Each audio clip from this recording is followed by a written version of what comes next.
Hi, well, good evening, everybody, and welcome to Doughty Street Chambers. And thank you very much for joining us for the launch of Kay Firth-Butterfield's book, Coexisting with AI, Work, Love, and Play in a Changing World. And I'll say it right now, and I'll say it again at the end. The book is available outside to buy, so please, if you're interested, do buy one. Before I say anything else, I'm just going to go through some housekeeping. There are no fire drills planned, so if the fire alarm goes, it's for real.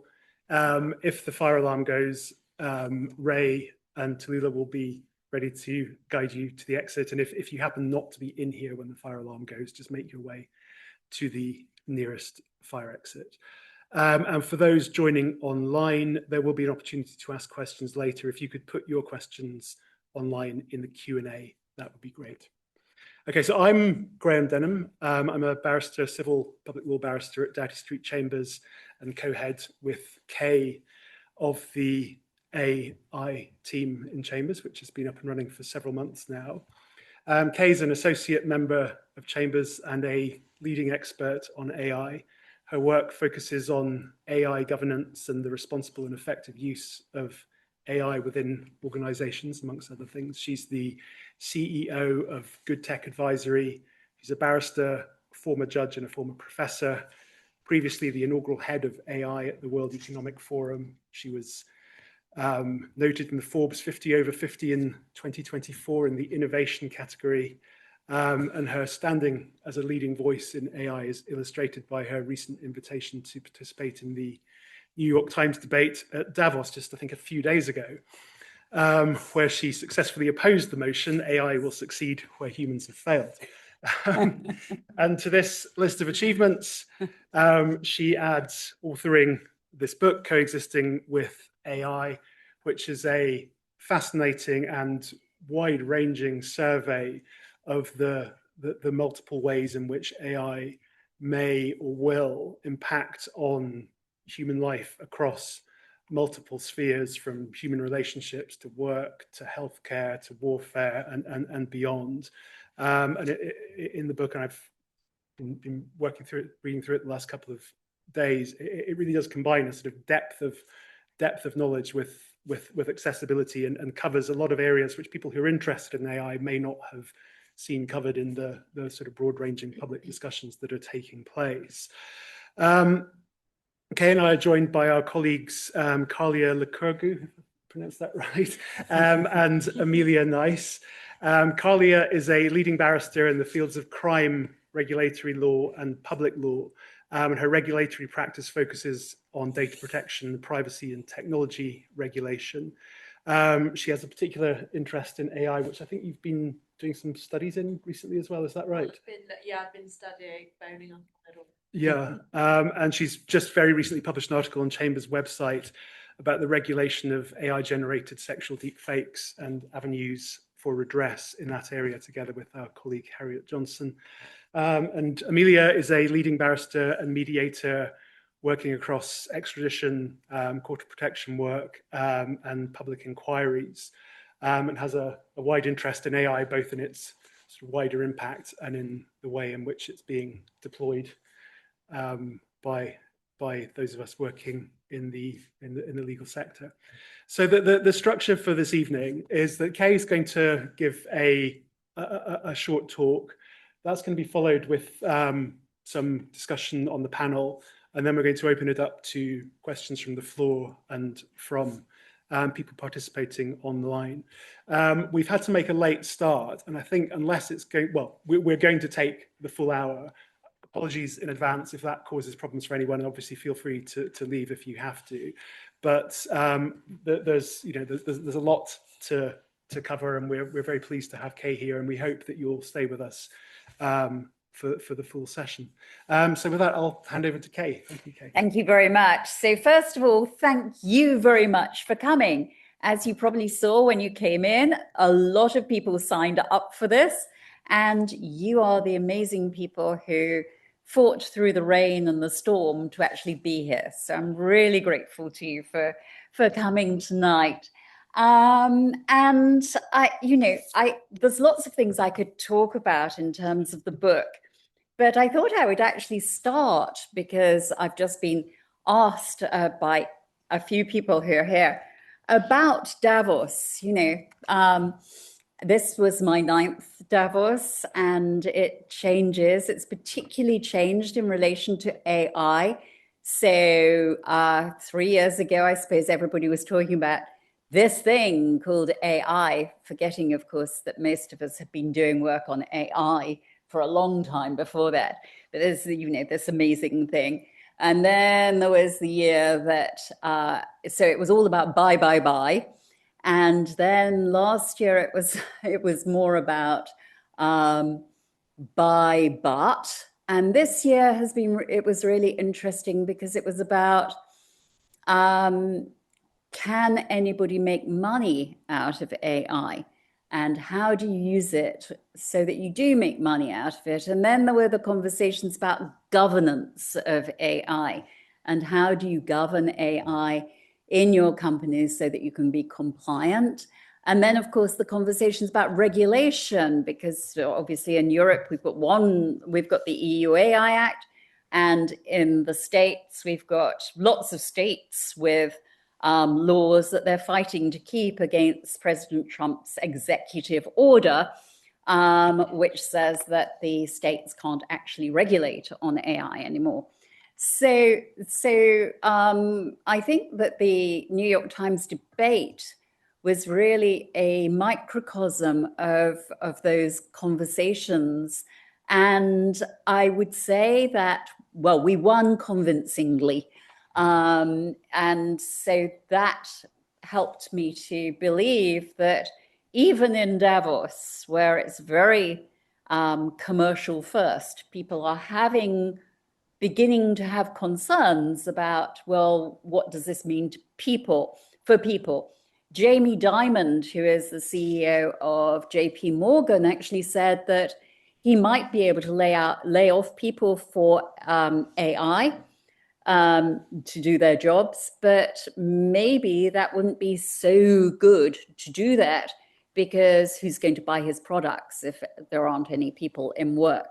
So this was a change in the discussion that we had been having. The other thing that you might be interested in is that there was more sort of geopolitical conversation around AI. A lot of talk about sovereign AI and a lot of talk about, should we be using AI, which predominantly comes from either China or the US, or should we be looking for vendors in Europe or in our country instead? And of course, those vendors have got a whole heap of work to do to be as good as what we're using at the moment. So what I hope, because we're a very small audience, is that actually we can make this really interactive. So as I'm talking, if you've got any questions, just stick your hand up.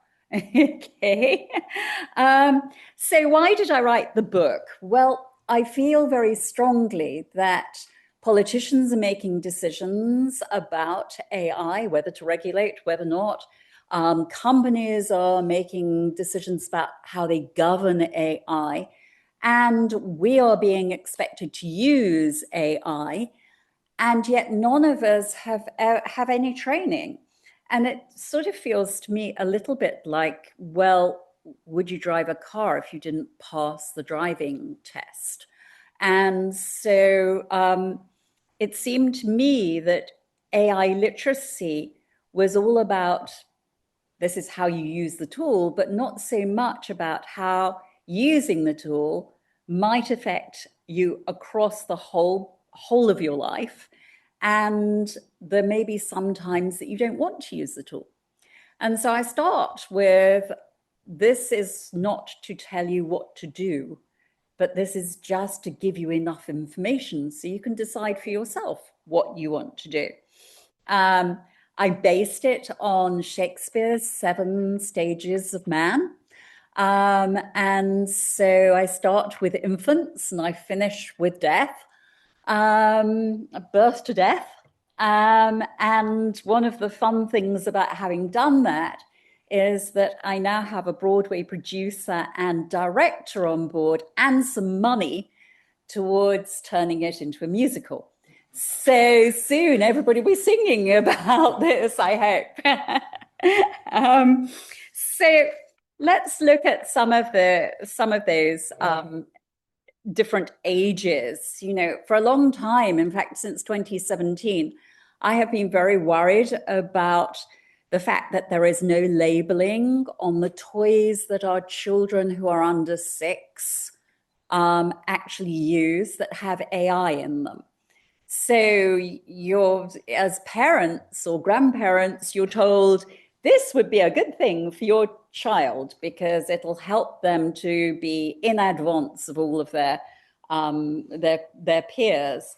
But there is no labeling, and I would like to see labeling on these toys about what they're going to learn, what data is going to be collected. We know that 96% of the toys on the market are actually made in China. We don't know when they're using facial recognition and voice recognition. They're obviously being trained and retrained somewhere, but where? And also there are the development issues. So supposing you are a small child and you have interacted with your nice toy that is sycophantic, and we all know how sycophantic AI is in our own lives, which is sycophantic and says you're wonderful, and then you go to school and those horrible human children make you cry. So these are key developmental issues that we aren't really getting our heads around. And what we do know is that people are increasingly isolated. Our youngsters are increasingly isolated. And so, you know, if they're brought up 0 to 6 with AI toys, do they then go on and cleave to AI as their friend in the future? And what does that do for humanity? I was at a conference in Munich the week before Davos, and the head of the Kinsey Institute was there. And he started his talk by saying humanity is in a crisis because we are not forming relationships with one another. So I think that these are all things that we need to be thinking about in terms of the societal use of AI. And we can talk about the legal uses of AI later. I then moved on to school children, and the fact that, you know, there are studies now that show that undergraduates getting their degree have not actually learnt their degree subject. So you've been to university, you've studied history, but you couldn't actually talk about history because you outsourced all your homework to AI. And we know that if we write something down or type something, we understand it and retain it better than if we give it to AI. But the other piece that's really important that we're losing is critical thinking. And yesterday I was at a company in Zurich that I advise, and we were talking about how do we decide who to employ? If this is true, we have in companies usually said, oh, well, we'll take this person because they've got this nice degree from this good university. And we know that they will come to us with a certain level of education. If that's not true, what does that mean? How do we think about employment? And we were talking about the fact that maybe we will have to say that for the first 2 years, they won't actually bring us return value at all. And because we will be teaching them things that they should have learnt and they should normally have come to us with. So that's an interesting issue for the employment market as well. And then I talk about lovers. And as we know, there is this huge social isolation. There's a recent study that shows that over 25% of American men have an intimate relationship with a chatbot. I don't know whether there's a similar study done in England. That would be interesting. Tim, you're nodding your head. Can you tell us about it? Yeah, similar sort of figures. Yeah, absolutely. And on the New York Times debate last week, one of my panel members had actually lost her sister to an AI chatbot that had talked her sister, who was fragile and depressed, into suicide. So, you know, we are seeing this more and more. And I said we would talk about law later. Well, here's something we can talk about, and that is the character AI and Google settlement that has just come up, I think last week or maybe the week before, with the parent who sued character AI for persuading her son to commit suicide. Of course, because it's settled out of court, we have no idea what they paid, but I hope it was a large sum. And then, of course, from lover, you move on to soldier, according to Shakespeare.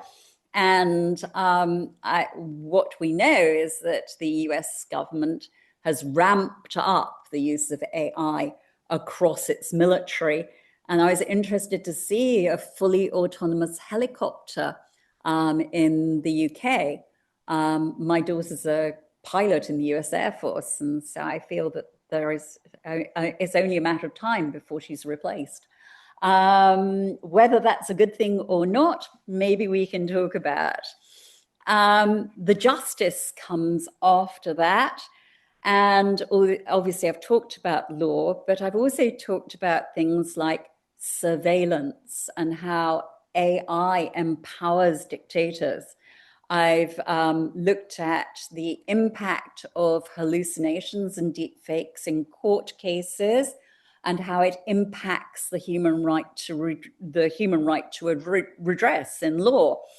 And I've also asked the question, are there any jobs that humans alone should do? Should we ring fence any jobs?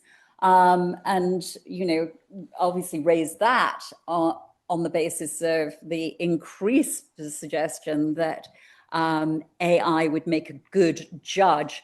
And hopefully we can talk about that later as well. One of the other things from my own experience is I suffered from breast cancer a couple of years ago. Fortunately, I am entirely better.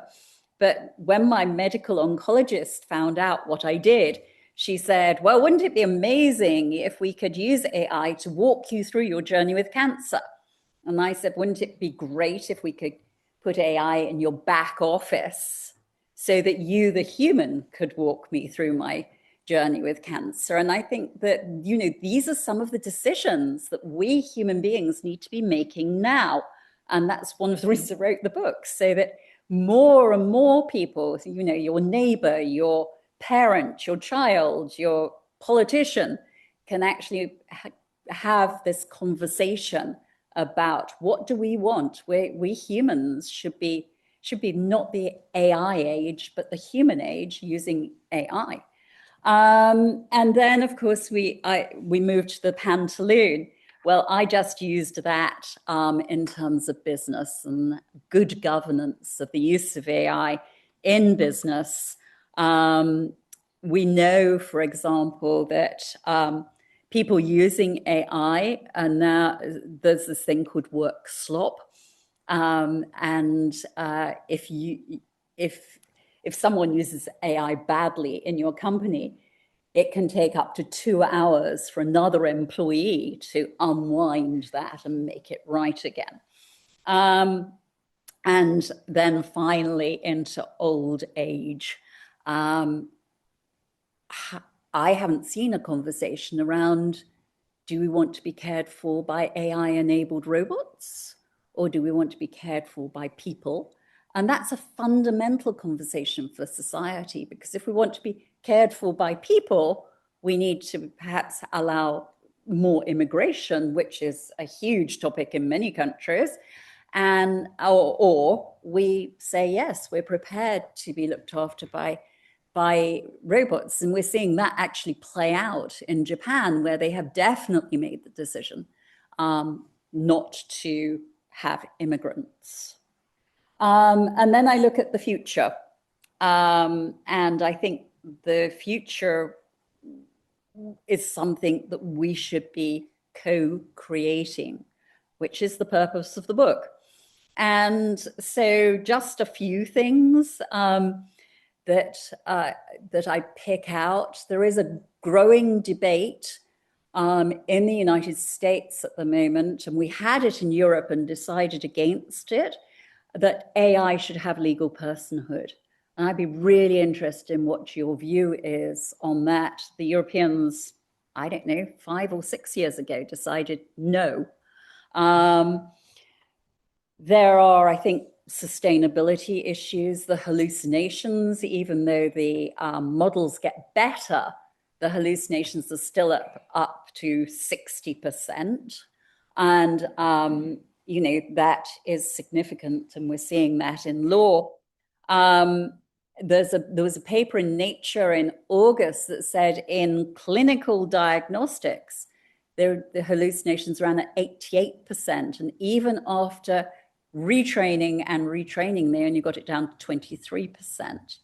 One of the things that my companies worry about is if ex-employee produces a document with a lot of hallucinations in, that is immediately in their proprietary data. And so it's going to turn up again and again. And because it's very difficult to cleanse out of your proprietary data. So as I say, I could go on for a long time, but I'm going to leave you with 3 things that I said in the debate at Davos. First of all, when I think about an LLM, I think that it's a mimic with a good memory. If I was allowed to go into a doctor's exam with the memory that, you know, all the books, and I could look at all the books, I could probably pass the exam as well. And so is saying it can pass the exam actually the best way of testing? Secondly, I worry that there are many people who don't understand that it doesn't think, it doesn't care, it doesn't understand life or death, doesn't love. And that is something that we really need to address, because particularly for young people, if it's a way out of loneliness, then, you know, do humans need humans to succeed? And finally, you know, AI was built on human frailties, bad human data. It's organized so that it continues to use that data, those human frailties, and it's used by humans. So we really need to think through how good we want it to be, how we make it better, and how we want it in our lives. Thank you.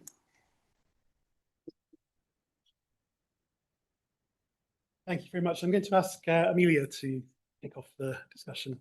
Happily kick off. First of all, thank you so much for the book, which is just a great read, really accessible and really wide ranging. I really, really commend it to everybody here. Picking up really where you left off in relation to data, you've said, I think, elsewhere that data is the oxygen for AI. But as we know, there's plenty of criticism out there about the data upon which AI is based. And in your book, you talk about it being male, white, and about people who speak English. So I thought it would be quite useful if you could perhaps unpack that a little bit and explain the risks and dangers it causes in relation to exacerbating inequality. And then what we need to put in place to boundary it and try and reduce those risks, particularly bearing in mind the way in which AI purports to be or is sold as being neutral, and the risk that it automates discrimination. Sure. Yes. I mean, yeah. Okay. So we all know that most of the data that is on the internet is predominantly white and male. That's not, I mean, in a way, that's just because white males have had the pen for much longer than any of the rest of us. But the effect of it means that the data is extraordinarily biased. And I like to tell the story that when Jane Austen wrote Persuasion in, I think, 1817, she had the heroine, Anne Elliot, in conversation with a gentleman, a character, and they were talking about who loves longest, women or men. And the man said, well, men do, it's in all the books. And Anne Elliot turned to the man and said, well, all the books were written by men. And that's true of the way that we have data at the moment. How do you make it better? Proprietary thinking about creating data sets for exactly what you want. That's a great way of making it better. But if you're going to use the foundational LLM models, you are going to continue having these problems. So as a user, you can't. What can you do as a basic user?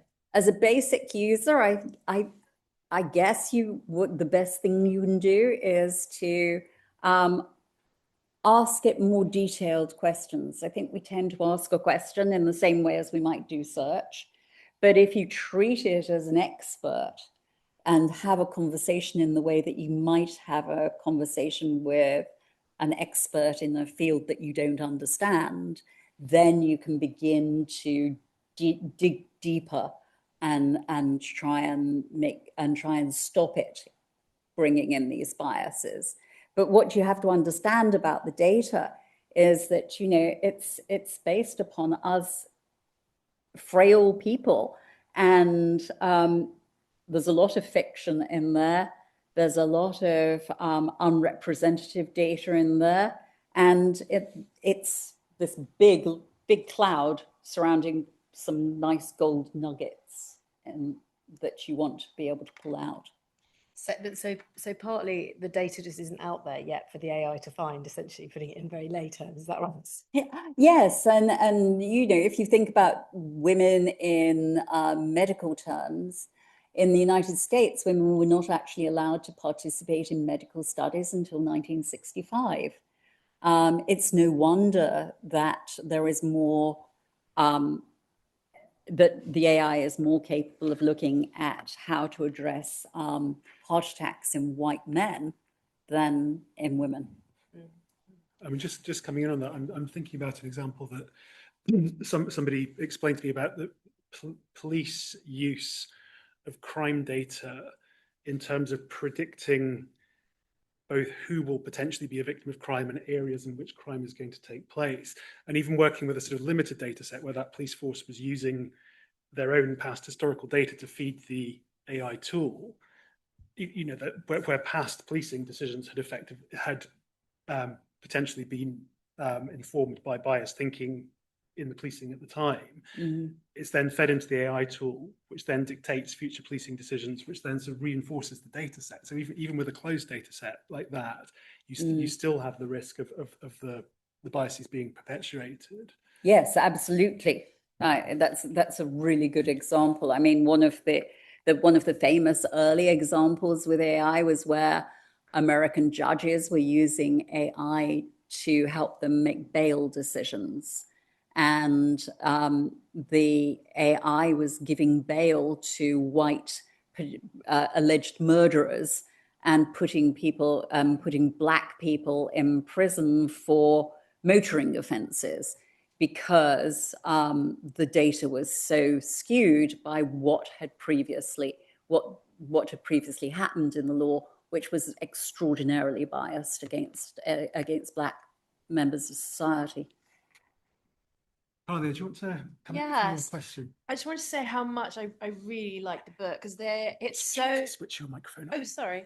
Yeah, I just want to say how much I really enjoyed the book because it's just fantastically holistic and also really practical as well. So it's quite ambitious in sort of setting out the AI landscape, so you can kind of understand where everything, like the sort of main players, and then also how it works in the world.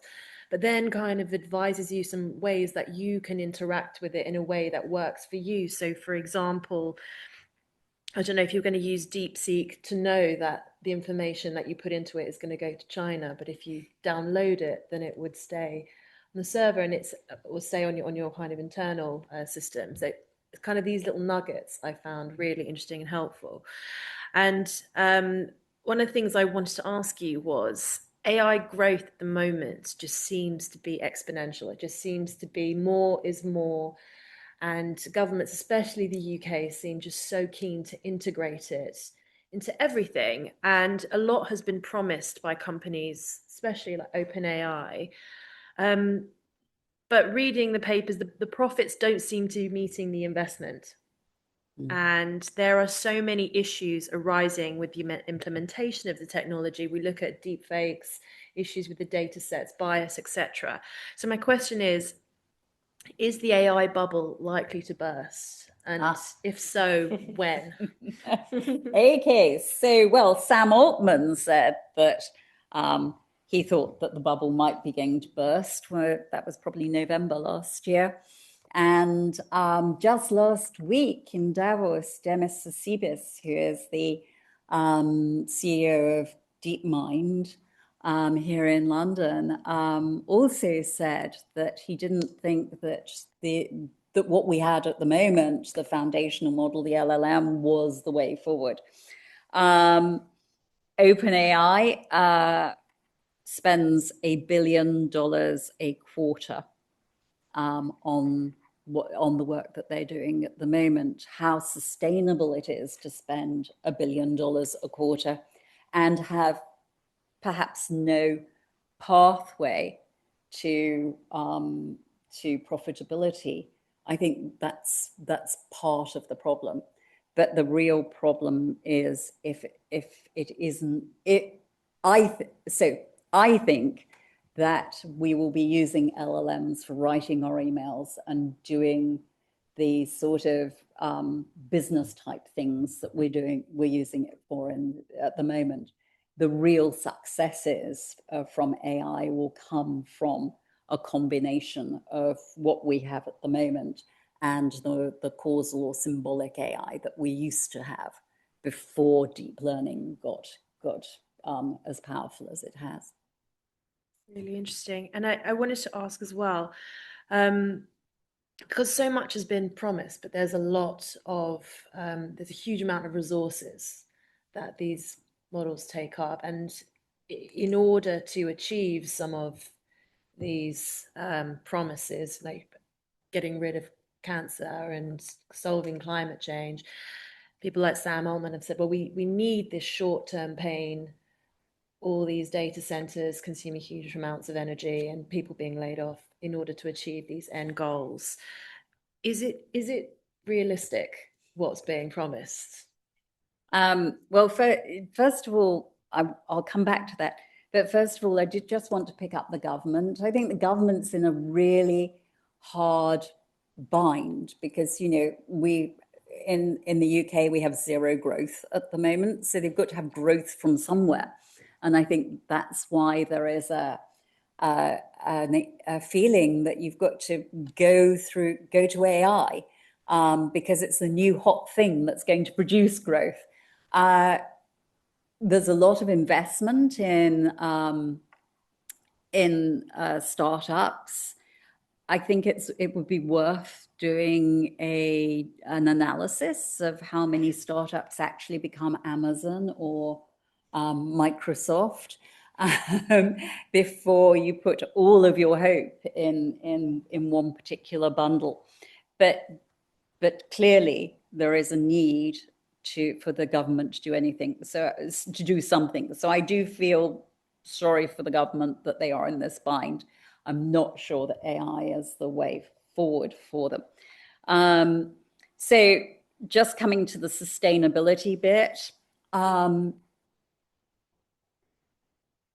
Eric Schmidt, who's the CEO of, is the former CEO of Google, said that by 2030, AI would need up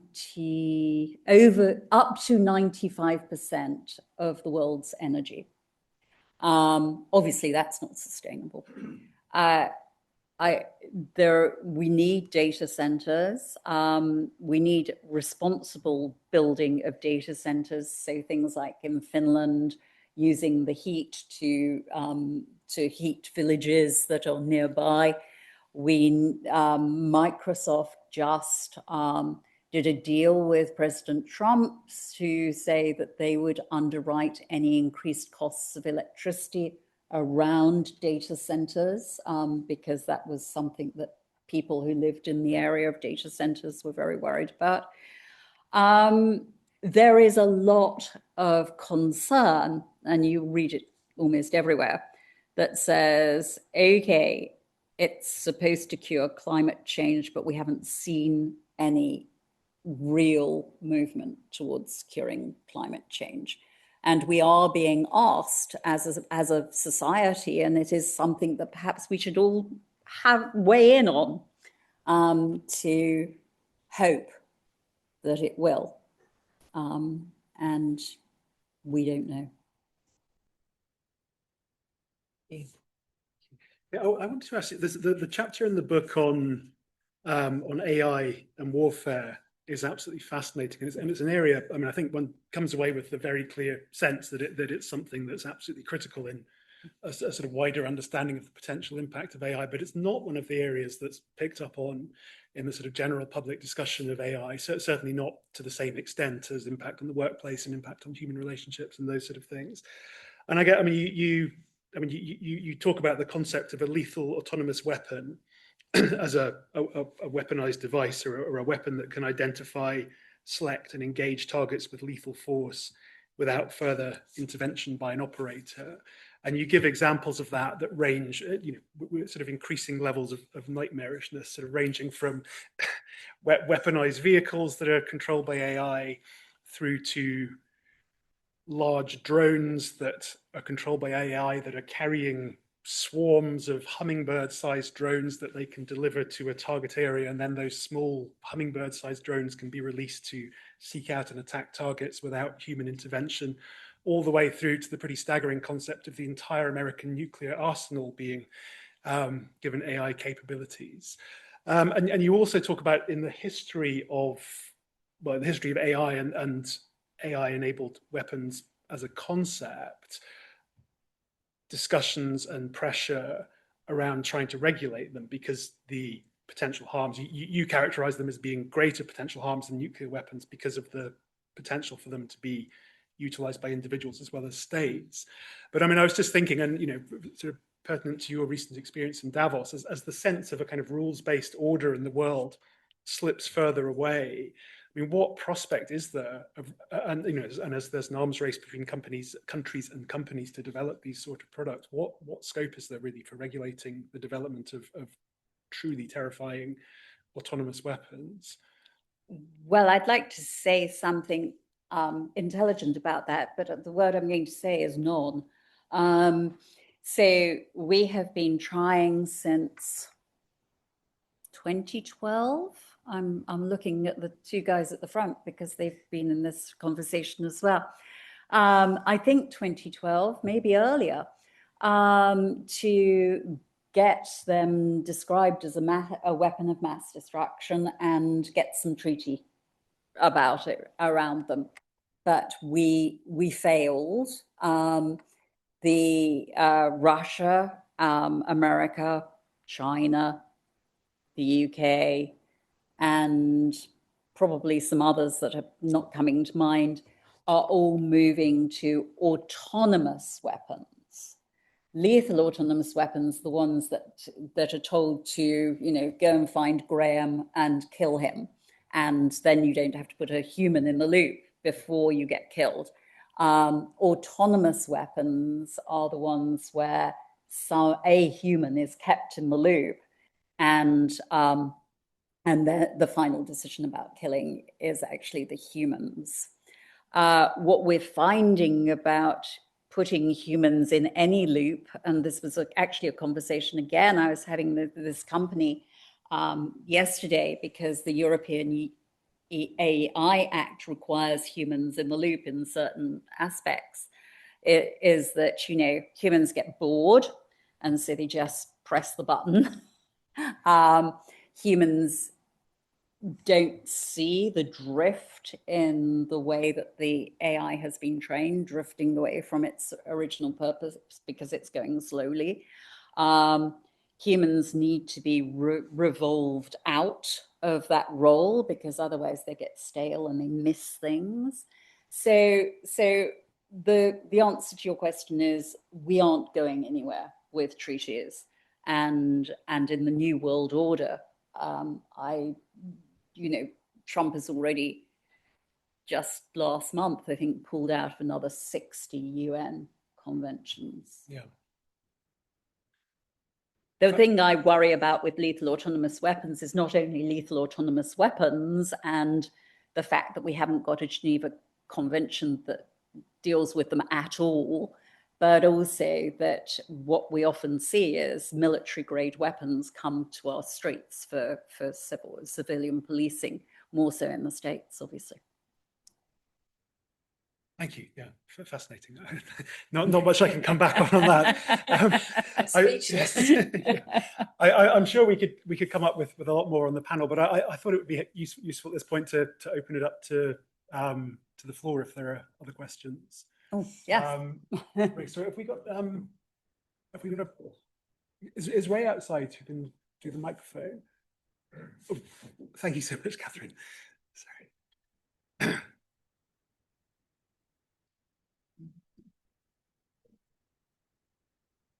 Yeah. Is that... If it's on. Thank you. Thank you for your presentation. Congratulations for booking.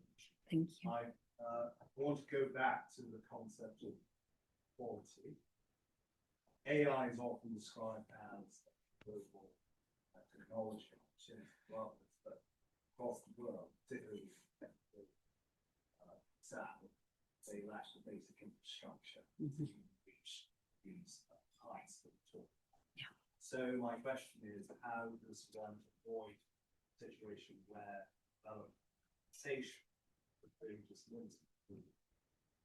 Yes, and that's a fabulous question and something that has worried me for many a year. There are approximately 2.6 billion people who are not connected to the internet. So they can't have any conversation at all about AI because and also their data is not collected. One of the things that I'm finding interesting is that both Mongolia and Kyrgyzstan have created their own sovereign AIs so that they can protect their language and culture, and they can use it to actually serve their own communities. I see that as a way forward. One of the meetings that I had in Davos was with a company called DevX. They're a newspaper company that does a lot around development. And there were comments there about how AI might leapfrog in the global South. And I'd be really interested to hear other people's views. I think it's unlikely.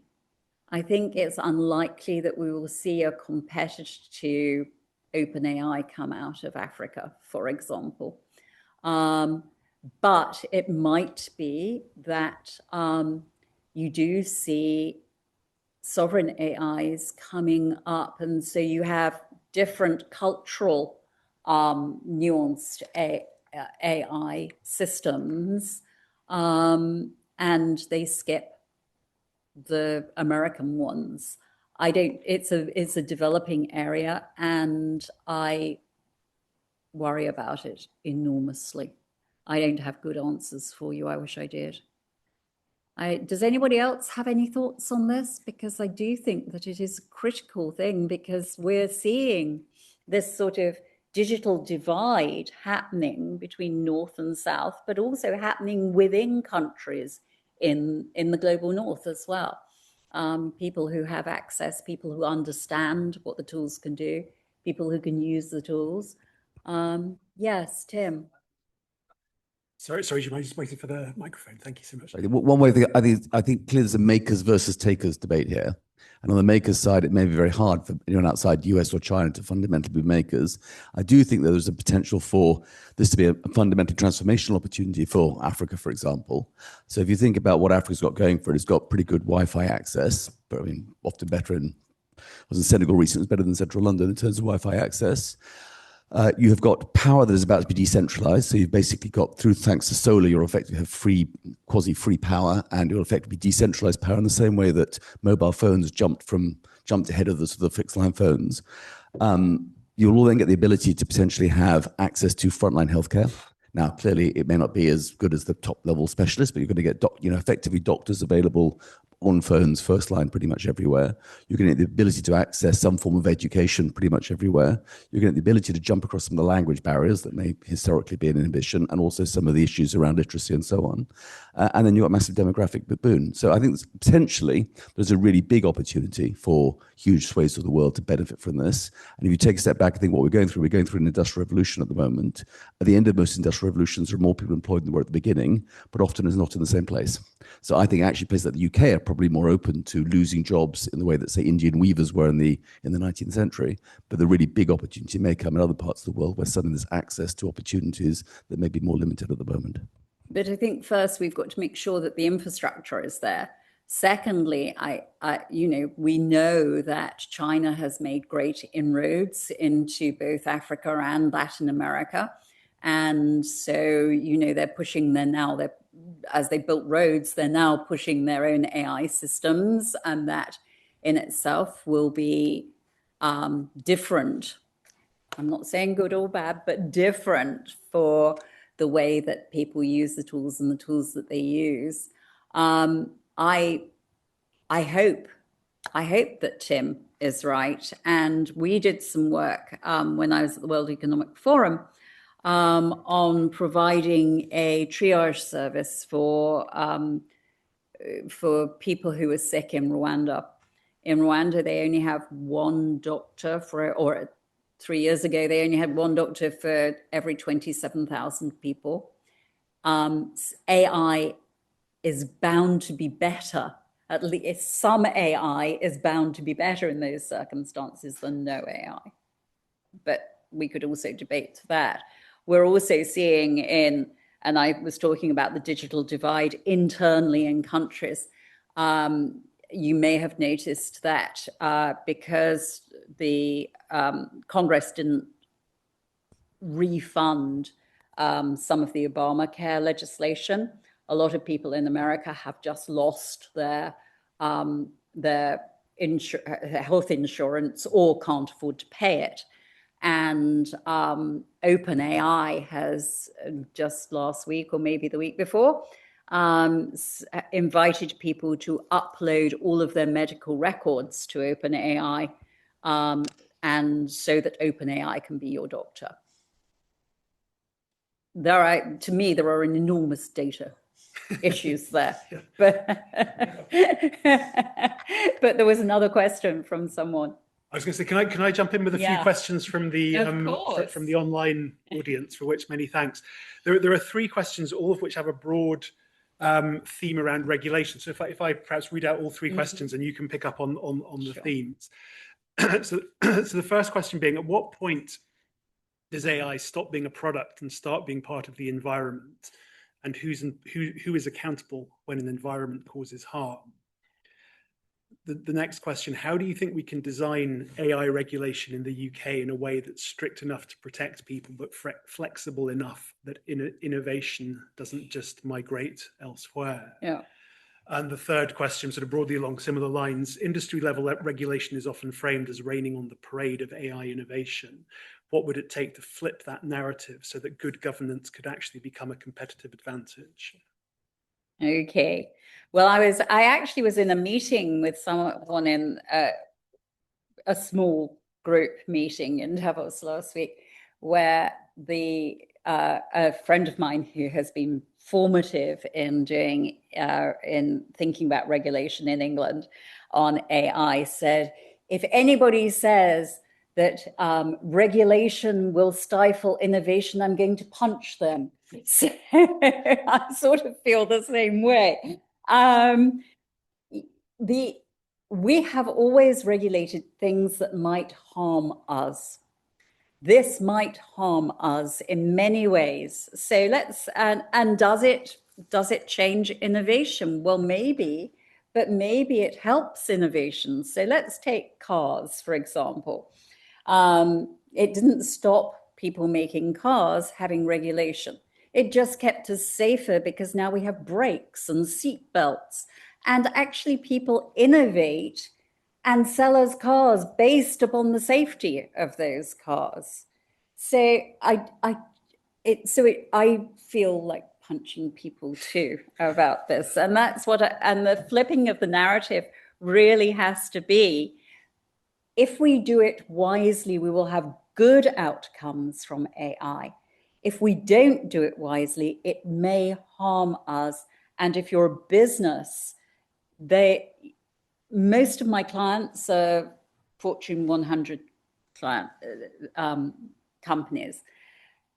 They are all putting in some form of self-governance. It's not as good as regulation or proper governance, but they're all doing it because they don't want to be sued, because that affects their bottom line. So what we have at the moment is we have this top layer of foundational models that nobody is regulating. And then we have my clients who are all thinking, okay, the liability rests on us. And so we need to do some form of governance here. Any relationship that people have in the world, quite often they're contractually recorded in some kind of way. Sorry, I can't hear you, my dear. If you look at any relationship that has monetary significance in the world, it's often governed by a contract. And if you look at the indemnity in all of the LLM uses in any kind of business, the indemnity is always to the favor of the LLM and the AI provider. When that changes, you will know that there's some accountability and some governance in place that is worth relying upon. So it's all there in the bottom line in the insurance that sits behind those indemnities, and that will be the sea change that reflects the change in the AI development. And the other thing is we're seeing a replay of the whole tech in your handheld mobile technology world. And I used to work in EEBT, so I have followed this journey in-house counsel-wise for a long time, which is if you make something free, then you change people's their daily habits. And that is what the LLMs are trying to do. They're the forerunners for the uptakers, and then the development will happen later, one would hope, to the more bespoke, sovereign to a country, sovereign to a company or a business, to a business sector. That will happen, one would hope, in time, but it won't happen without regulation. And this is where it is so frustrating that governments aren't grasping the nettle, and Trump is the worst example of somebody who wants to obliterate all of the United Nations good work over the last 25 years and making a global forum where people actually cooperate towards a shared goal to make the world a better place to live in for humans, rather than outsource your humanity to technology. So how do we make sure in our jurisdiction that our government takes the regulation of AI more seriously? Because I don't have anybody telling me how to do that right now. And personally, I would like to spread that message so that people can make a movement towards, not diverting and allowing invasion by a large country, whether that's China, America. It's essentially a form of invasion, but via technology. So how do we change the narrative and make sure that regulation comes faster? Well, I think that's talking to your MPs and giving your MPs the book, because they don't understand. Many of them don't understand. Many of them don't understand what the models can do and what they can't do. And none of us are really sort of pushing them to do anything. Activism, I think, has to be one way of looking at it. Another thing that we talked about a lot at Davos is to say, you must ensure, so have government regulation around insurance, and companies required to ensure when they're using some of these tools. But my Swiss client is actually an insurance company, and they said they really feel that at the moment they don't have enough data to assess risk for putting insurance in place. And so that's maybe not as, it sounds like a great idea, but maybe it's not as great an idea as when I first heard it. System essentially, because underwriters don't even have the data to be able to assess the risk associated with insuring people when they ask for insurance, and actually divide up the liability as you do in a contract between the two contracting parties. But I do think, again, you know, from Davos, people were talking about the fact that Europe needs to have its own credit cards, for example. It needs to reinvest in itself instead of investing in the United States. I think we may see some of these big structural changes as a result of what Carney called rupture. That's sort of slightly outside the AI. So do you think eventually in sort of 10, 15 years' time that actually the countries that can future gaze a bit more effectively will become more sovereign as they develop their own AI that is fit for purpose, for governance and for business? I would like to say yes, but I feel that 10 to 15 years is far too long a time frame for this. We need to do this yesterday. If we don't get a handle on it in the next year, we won't be humans making decisions about this. We will be truly in the AI age. Is that because of large economy actors like Trump and China who are pushing the agenda towards everybody uptaking the LLMs as soon as possible? Yeah. So I want to jump in on a question. If your view is that we need regulation, that regulation is nothing to be feared but to be welcomed, are there any places where you think regulation is they've got the right idea about it? Like, do you think we should adopt the EU AI Act and the sort of tiered model of risk, or something else? What would you recommend? I love the European AI Act. I know lots of people hate it. I also, out of my office back in 2018, we started the work on Singapore's model governance framework. And I like that not just because we helped put it together, but because it balances innovation and regulation really very well. And so that might be something that we could look to. Thank you. I think, should we take one more question from the floor and then wrap up? Thank you very much. Wonderful talk. It's great to see you, Kay, in the UK. Please spend more time here. We need you. So, but you know, you've been involved in AI for a long time, and the narrative is always sort of utopian, dystopian. It's going to be existential and kill us, the robots, that sort of thing.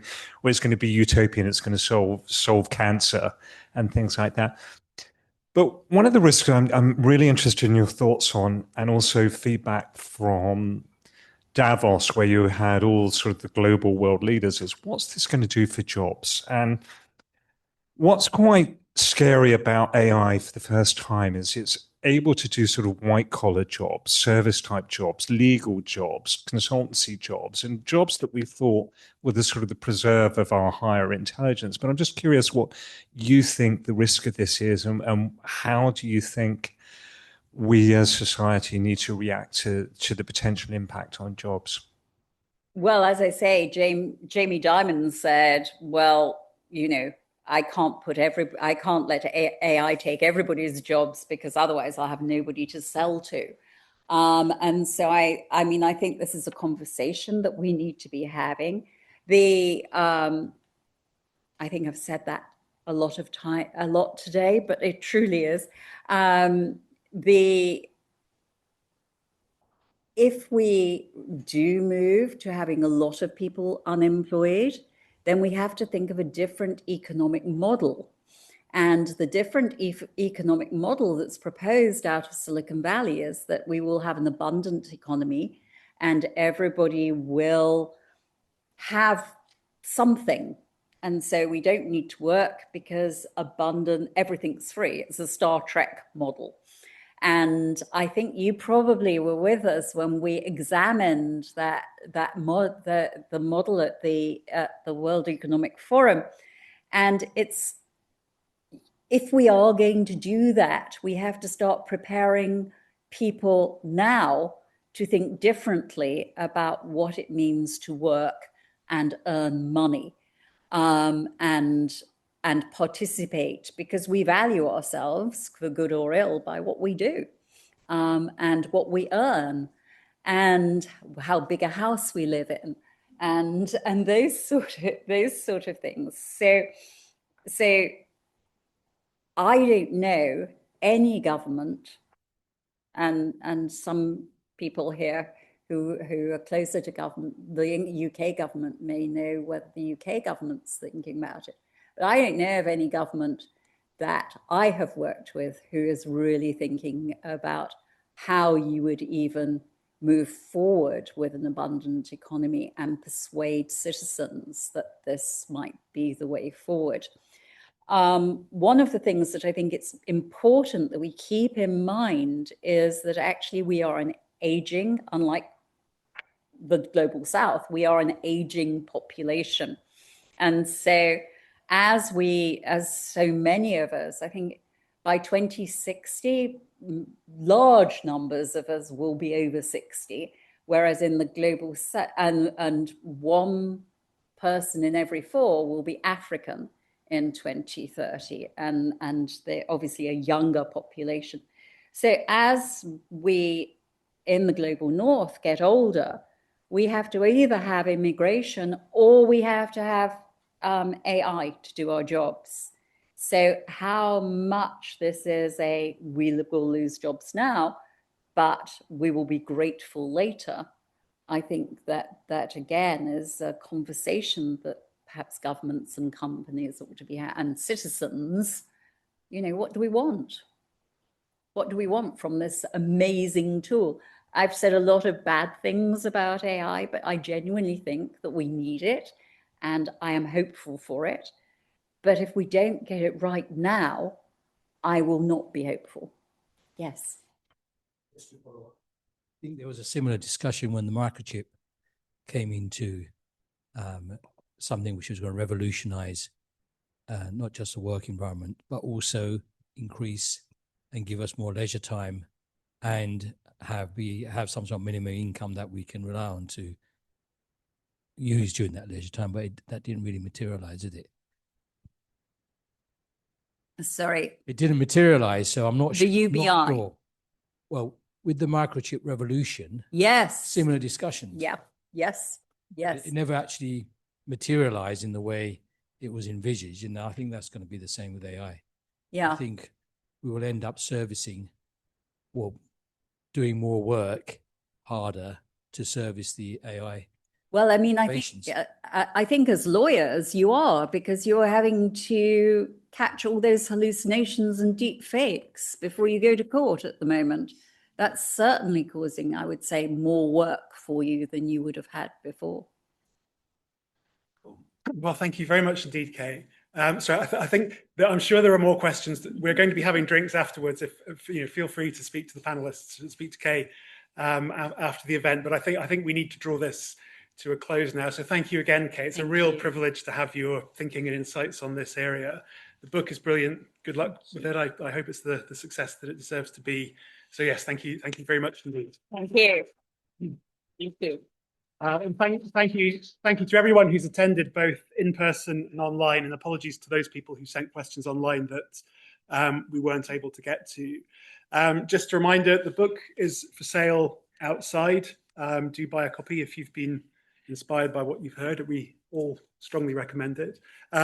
Do stick around for drinks and something to eat if you've got the time. And finally, as I said, this has been an event by the AI team in Chambers, which has been running for a number of months now with a lot of support from Kay. And we have 3 events upcoming in the near future that we just want to take this opportunity to trail. So speaking to one of the questions that was asked online, actually, so there's going to be an event on artificial intelligence in the criminal justice system, which Karlia is piloting on the 12th of March. There's going to be an event on public law and AI, looking at, amongst other issues, artificial intelligence, the use of artificial intelligence in immigration control, and also issues around the regulation of sex bots and the regulation of misinformation.